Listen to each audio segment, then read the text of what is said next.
নরম তুলতুলে রসালো সুস্বাদু মিষ্টি খেতে যেটা অসম্ভব মজার হয়।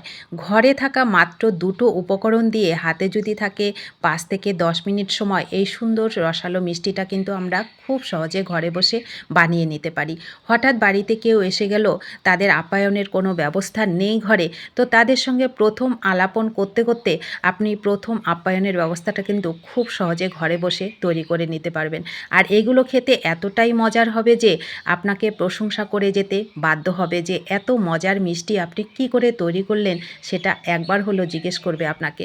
তো চলুন সেটাই আজকে তৈরি করি। নমস্কার, রকমারি রান্নাঘরে আরও একটা দারুণ মিষ্টি রেসিপিতে সবাইকে স্বাগত। প্রথমে উনুনে একটা কড়াই বসিয়ে আমি 1 বাটি ঘন জাল করা দুধ দিয়ে দিলাম, একটুখানি লবণ দিলাম, 1 চামচ থেকে 1.5 চামচ ঘি দিলাম, এখানে 2 চামচ মতন চিনি দিলাম। মিষ্টিটা আপনারা যেমন খাবেন সেরকমই দেবেন। দিয়ে দুধটাকে একটুখানি ফুটিয়ে নেব। এদিকে 1 বাটি সুজি নিলাম। দুধটা যখন একটু ফুটে উঠবে তখন গ্যাসটাকে একেবারে লো করে দিয়ে আমি সুজিটাকে এক হাতে দেবো, এক হাতে এইভাবে নাড়িয়ে নেব। তাহলে খুব সহজে সুন্দর মণ্ডটা কিন্তু তৈরি হয়ে যাবে। যখন মণ্ডটা এইভাবে তৈরি হয়ে যাবে তখন গ্যাসটাকে অফ করে দিয়ে এটাকে ঢেকে রাখবো। মাত্র 1 মিনিট খানিক ঢেকে রাখলেই কিন্তু দেখবেন এটা খুব সুন্দর নরম হয়ে যাবে, সফট হয়ে যাবে সুজিটা। তারপরে হালকা যখন হাত দেওয়া যাবে এরকম একটু ঠান্ডা হয়েছে, তখন এটাকে একটা থালাতে নামিয়ে একটুখানি ঘি আরও হাতে নিয়ে সুন্দর করে একেবারে নরম সফট করে এটাকে মেখে নিতে হবে। অবশ্যই কিন্তু নরম সফট করে মাখাবেন, তবেই মিষ্টিগুলো খুব সুন্দর নরম হবে, তুলতুলে হবে, খেতেও অসম্ভব মজার হবে। দেখুন, আর হাতে ঘিটা দেওয়ার জন্য হাতে কিন্তু কোনো প্রকার লেগেও যায় না, আর খুব সুন্দর একটা ফ্লেভার হয়, খেতেও দুর্দান্ত স্বাদের হয়। তো এইবার আমি নরম করে যখন মাখা হয়ে গেছে তখন এক সাইডে রেখে এইভাবে, শেপটা সম্পূর্ণ আপনাদের পছন্দের, যেমন আপনারা শেপের খাবেন সেরকমই দেবেন।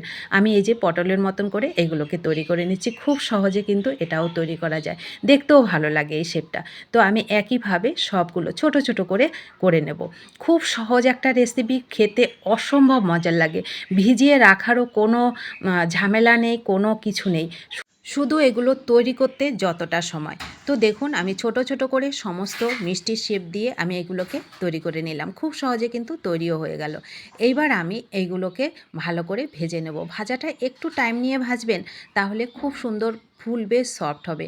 আর এই দিকে একটা শিরা আমি তৈরি করে নিচ্ছি সমপরিমাণ। আপনি যদি 1 বাটি চিনি নেন তো 1 বাটি জল দেবেন। 2টো এলাচ দিয়ে আমি এখানে হাফ বাটি চিনি নিয়েছি, হাফ বাটি জল দিয়ে এটাকে চটচটে চটচটে করে কিন্তু অবশ্যই শিরাটা তৈরি করবেন, তাহলে খুব সহজে শিরাটার মধ্যে মিষ্টিগুলো ভিজে যাবে। দেখুন, আমি কিন্তু এখানে বেশি শিরাও তৈরি করিনি, খুবই সামান্য শিরা তৈরি করেছি, কারণ এইগুলো ভিজাতে বেশি শিরারও দরকার পড়ে না। তো আমি হাফ বাটি জল, হাফ বাটি চিনি দিয়ে একদম চটচটে করে শিরাটা তৈরি করে 2টো এলাচ দিয়ে ঢেকে রাখলাম। এটা একটু হালকা গরম থাকবে।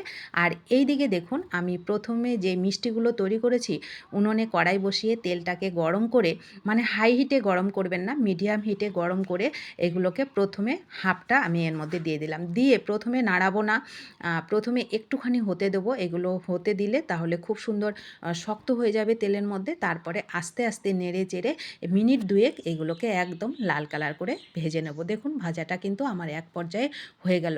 আর বন্ধুরা, এগুলো ভাজার সময় কিন্তু একটা অবশ্যই খেয়াল করবেন, গ্যাসের ফ্লেমটাকে কিন্তু একদম লো করে রাখবেন না, কারণ এর মধ্যে কোনো রকম ময়দা টয়দা দেওয়া নেই, এগুলো কিন্তু ফেটে যাওয়ার একটা চান্স থাকে। মিডিয়াম হিটে কিংবা হাই হিটে একটু নেড়ে চেড়ে এগুলোকে ভাজবেন। তো প্রথম ধাপের ভাজাটা আমার হয়ে গেল, দেখলেন তো কতটা নরম আর কতটা সফট হয়েছে আর কত সুন্দর ভাজাটা হয়েছে। আমি তো আপনাদেরকে দেখিয়ে দিলাম।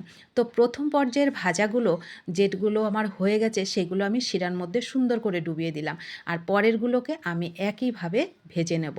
তো এইগুলো ভাজা হতে হতে আমার ওইগুলো কিন্তু একদম রসে টইটুম্বুর হয়ে যাবে। তো এইগুলো ভাজা হয়ে গেল, পরেরগুলো এইগুলোকে এইবার ভিজিয়ে দেবো, আগেরগুলোকে আমি তুলে দেবো। তাহলে কত সহজে হয়ে গেল, এগুলো ভিজিয়ে রাখার কোনো দরকার নেই, শুধু একটু ডুবিয়ে নিলেই কিন্তু খুব সুন্দর নরম সফট রসালো মিষ্টিটা খুব সহজে কিন্তু তৈরি হয়ে যায়। আর শিরাটা যে বেশি বানানোর কোনো দরকার নেই। দেখুন, আমি যতটা শিরা তৈরি করেছি আমার 2 ধাপের মিষ্টি কিন্তু একদম ঠিকঠাক হয়ে গেছে। তো দেখুন, যতটা শিরা ছিল আমি এর উপর দিয়ে একটু দিয়ে দিলাম, আমার ব্যাস রেডি হয়ে গেল দারুণ স্বাদের সুস্বাদু মিষ্টি। এর থেকে সহজে আপনি আর কি মিষ্টি বানাবেন বলেন? আর খেতে এতটাই মজার যে আপনারা যখন তৈরি করে খাবেন তখনই বুঝতে পারবেন। আপনি যদি হঠাৎ তৈরি করে কাউকে খাওয়ান, সে সত্যি আপনার রেসিপিটা জানতে বাধ্য হবে যে এত সহজে এত কম সময়ে আপনি এই সুন্দর নরম তুলতুলে মিষ্টিটা কিভাবে তৈরি করলেন। তো কেমন লাগলো আপনাদের কাছে অবশ্যই কমেন্ট করবেন কিন্তু। ভালো লাগলে শেয়ার করতে ভুলবেন না। নতুন বন্ধু হলে চ্যানেলটা প্লিজ সাবস্ক্রাইব করে আমার পাশে থাকবেন। আর রেসিপিটি ভালো লাগলে ভিডিওটিতে প্লিজ একটা লাইক করবেন। ফেসবুক পেজ থেকে দেখলে পেজটা ফলো করতে ভুলবেন না। যারা ফলো করেছেন তাদেরকেও আমার অসংখ্য অসংখ্য ধন্যবাদ ও ভালোবাসা। সকলে অবশ্যই ভালো থাকবেন আর এই নরম তুলতুলে রসালো মিষ্টিটা একবার হলেও বাড়িতে তৈরি করে খাবেন আর কমেন্ট করবেন কেমন লেগেছে। ধন্যবাদ সবাইকে।